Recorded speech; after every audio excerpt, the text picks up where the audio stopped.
नाज़रीन बाहु ॾहो लॻू ॻोठ सरदार शाह बुखारी में हज़रत अली अलैहिस्सलाम जी विलादत जे मौक़े ते शानदार तक़रीब मुनक़द कई वई। उन हवाले सां रिपोर्ट हुसैन चांडियो जी ही रिपोर्ट। बागो ॾहो लॻ ॻोठ सरदार शाह में सैयद बुलंद शाह बादशाह बुखारी जी सरपरस्ती में शेर ख़ुदा हैदर करार मुश्किल कुशा मौला अली करमुल्ला वजहू जी विलादत बासादत मल्हाई वई।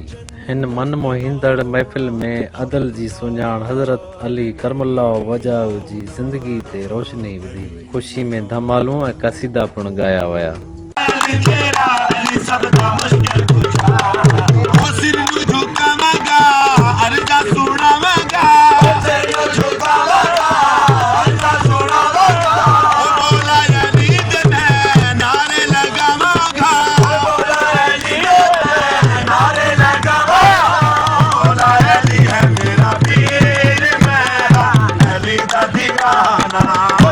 कैमरामैन मुनीर अहमद शर सां गॾु अता हुसैन चांडियो बागो।